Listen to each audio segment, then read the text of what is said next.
Olha só, eu não gravei esse vídeo ontem, logo depois do jogo, porque principalmente eu estava absolutamente ébrio. Eu fui no churrasco na casa de uma amiga e aí assisti o jogo de lá, inclusive reuni uma inglesada para ver essa montanha russa dessa partida do Fluminense contra o Ulsan Hyundai. Então assim, eu saí do jogo ébrio e exausto, porque foi um sofrimento desnecessário e bastante evitável, né? Com todo o respeito em relação ao tricampeão consecutivo da Liga Sul-Coreana, e temos que tomar bastante cuidado para não olhar para clubes que a gente desconhece da maneira com a qual a elite europeia muitas vezes entra pra gente, olha pra gente, perdão. A gente então precisa ter essa delicadeza na hora de analisar os outros adversários, e o time sul-coreano fez um muito bom jogo em grande parte da partida. O plano de jogo do Ulsan, em vários momentos, foi melhor executado do que o plano de jogo do Fluminense. Muito porque a atuação do Fluminense era uma atuação muito permissiva. Era uma atuação com uma tentativa de controle do jogo passiva, esbarrando na preguiça e na soberba. Porque em muitos momentos eu vi o Fluminense com a corda muito menos esticada. Quer dizer, praticamente todo momento. Só quando apertou, só quando o Fluminense ficou encurralado com a virada, é que teve algum senso de urgência e os jogadores deram uma reconectada. Porque em vários momentos, principalmente no primeiro tempo, era um Fluminense que dava espaços de maneira absolutamente injustificável. 2 metros de distância para os jogadores do Ulsan Hyundai. A transição defensiva do Fluminense foi uma aberração. Dava nervoso, assim. E eu tentando explicar para os ingleses, calma, a gente não é tão melhor do que isso, mas não é tão ruim assim. E quando estava com a bola, conseguia ganhar campo. E aí era um deserto de criatividade quando chegava próximo da área do time sul-coreano. Abriu o placar num lance de magia, num lance de genialidade do John Arias. Daqui a pouco eu falo um pouco mais dele. Só que antes e depois disso, não criou tantas chances claras assim. Era um festival de chuveirinhos, era um festival de jogadas inócuas e sem verticalidade, sem jogadores colocando para si o papel de definidor daquela jogada.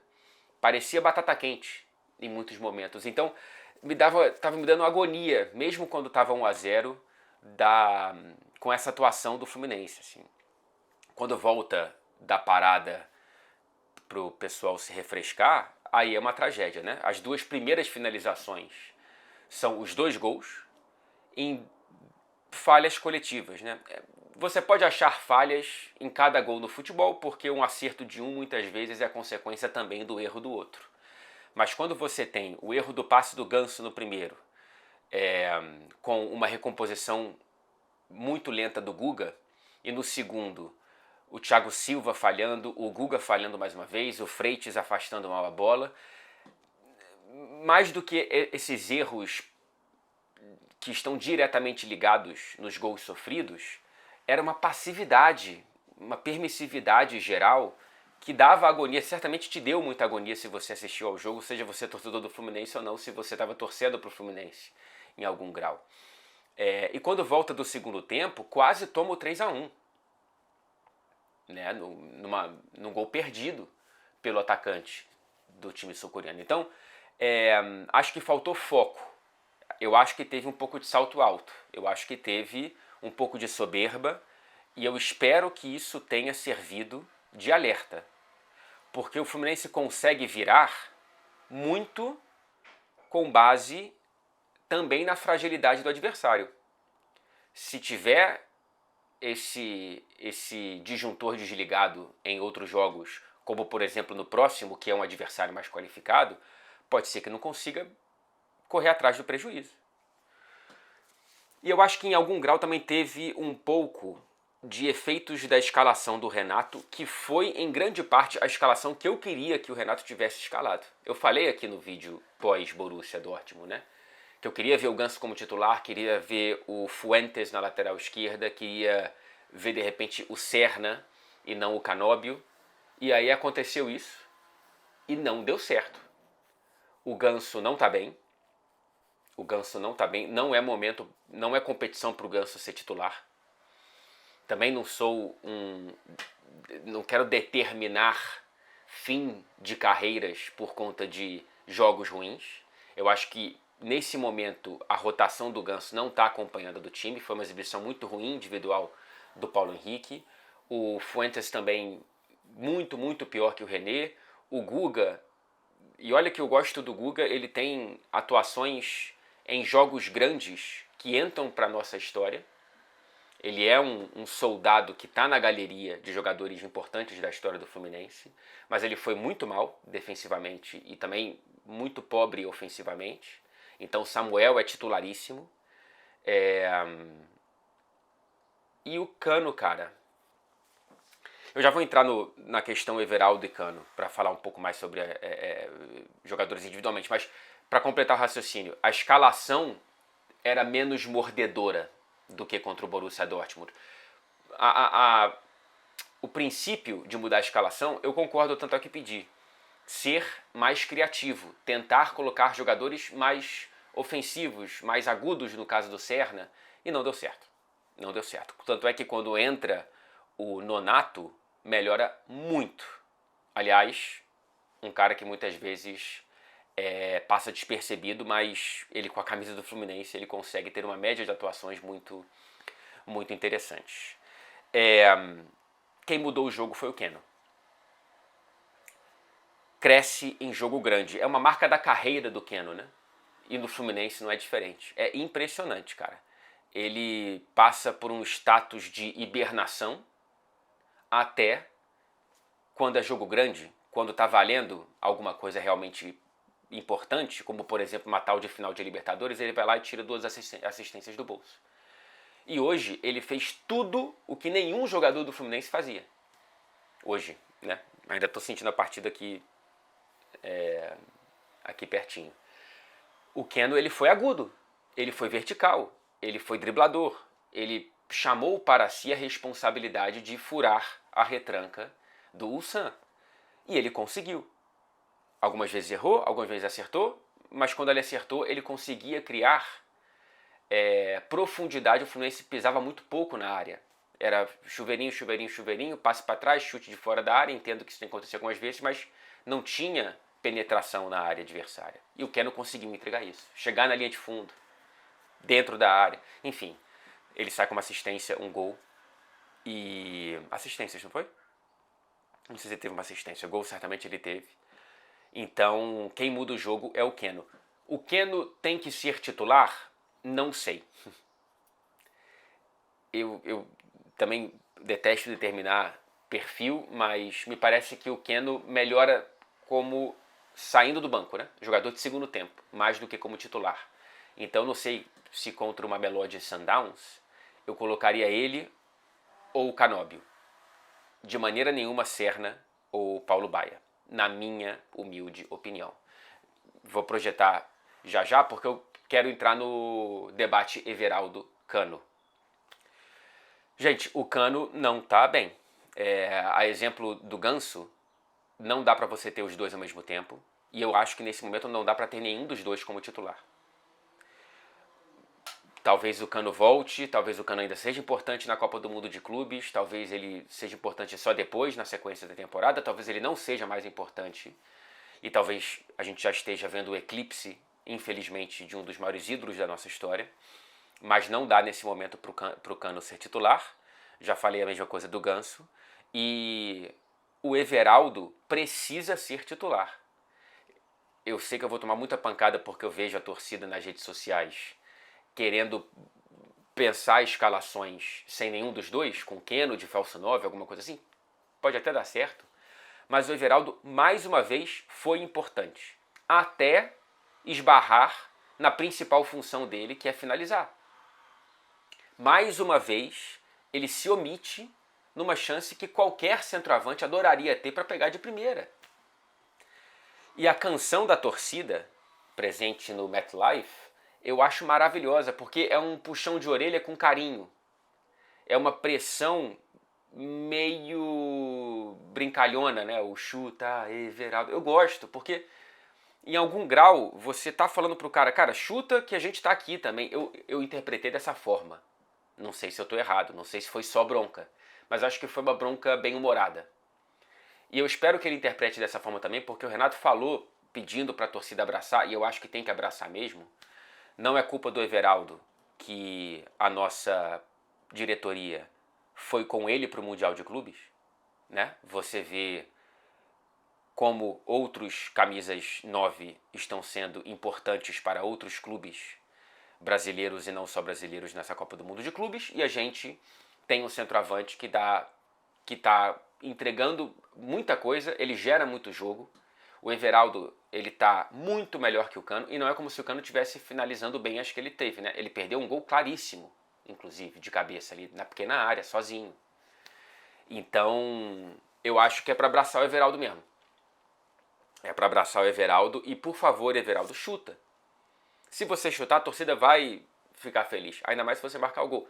Eu só não gostaria de ver vaias se ele chutar e perder, porque nesse momento, cara, é o que tem. O Cano não está bem, temos que ir de Everaldo. Eu prefiro assim. Então eu também teria o Everaldo como titular na decisão. Quem dera, assim, o melhor dos mundos seria se a gente nunca tivesse perdido o John Kennedy, ou que o John Kennedy nunca tivesse se perdido, para depois a gente perdê-lo. Tomara que ele se resgate para que a gente se abrace mais uma vez, porque eu sinto saudades, senhor João. John Arias, falando de outro João,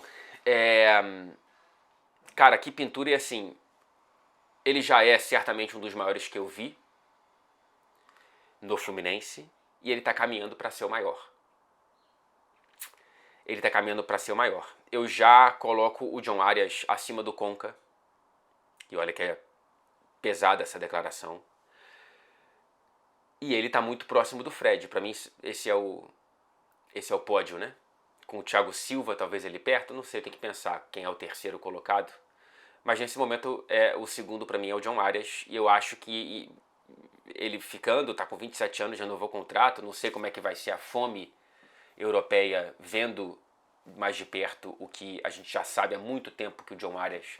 O Tricolor fala isso há muito tempo, né? O próprio torcedor brasileiro de outros estados, eu acho que o Carioca sabe também, não sabia muito disso. O John Arias, ele tem esse nível aí, tem 3 anos. Ele evoluiu, mas ele joga num nível altíssimo tem 3 anos. Desde 22, da primeira temporada mágica com o Diniz. Então, cara, a gente já tá vendo o John Arias fazendo isso com todos os adversários possíveis, em todas as competições possíveis, sendo decisivo de Libertadores, a Recopa e agora a Copa do Mundo de Clubes. E agora o mundo tá vendo. Então, se ele ficar, e se ele ficar mais um tempo no Fluminense, ele inevitavelmente vai virar o maior jogador que eu vi no clube. E certamente um dos maiores da nossa história. Certamente um dos maiores da nossa história. Bom, da primeira rodada a gente saiu de ser a melhor atuação brasileira, na minha interpretação, para a pior, né? Nessa segunda rodada a gente evitou um vexame. Respeitando o adversário, mas entendendo que a gente quase caiu no cemitério de favoritos, expressão maravilhosa cunhada pelo Renato Paiva. Porque éramos favoritos e tínhamos, uma palavra que eu não gosto de usar, mas tínhamos a obrigação da vitória. E a gente se complicou de bobeira, por tropeçar nos próprios cadarços. E essa postura precisa mudar. A gente é o líder do grupo, eu abraçaria essa realidade antes da competição se você me dissesse que a gente chegaria no último jogo sendo líder do grupo, evidentemente. Mas a gente vai precisar jogar muito melhor contra o Mamelodi Sundowns, que é bastante melhor do que o Ulsan Hyundai. É um time que, se a gente pressionar a saída de bola, a gente pode se dar bem. Tem panes defensivas nessa competição que podem ser importantes pra gente. Porém, para isso, o Fluminense precisa ser mais a escalação do Borussia Dortmund. Aliás, eu repetiria sem tirar nem pôr a escalação do jogo contra o Borussia Dortmund. E desfaria todas as alterações que o Renato fez para esse jogo. é decisão. E o torcedor do Fluminense que for para Miami, para o Hard Rock Stadium, aliás, esse torcedor que já está dando show desde que pisou nos Estados Unidos, se é você um deles, obrigado, porque está sendo muito bonito de ver. E eu queria muito estar aí com você. Queria muito estar aí com você, mas é para cantar por todos nós, tá? Eu lembro de ter falado isso antes da final da Libertadores, e eu tive a sorte de fazer parte do coral de vozes no Maracanã. Agora não tenho essa sorte. Não vou conseguir me esgoelar nessa, tomara que seja a primeira de muitas decisões na reta final da Copa do Mundo de Clubes. Mas se você estiver lá, por favor, não deixa nada no estádio, cara. Quer dizer, não deixa nada, não volta pra casa com nada, deixa tudo lá. Tem que sair rouco, você tem que sair rouca, porque é decisão. E a gente precisa melhorar muito. Ainda bem que não passamos o vexame de ser o primeiro brasileiro perdendo nessa Copa do Mundo de Clubes. No fim das contas, o fator superação, reação, tudo isso é positivo também, não quero ser apenas crítico. Mas sinal amarelo, que a gente precisa entender, absorver, interpretar, aprender e melhorar. E a gente tem poucos dias para isso. Isso se existir mundo até lá, né? Pelo noticiário, não sei se isso está muito factível de acontecer, não. É isso, gente. Até o Fred Café nessa segunda-feira. Um beijo. Ai, Fluminense.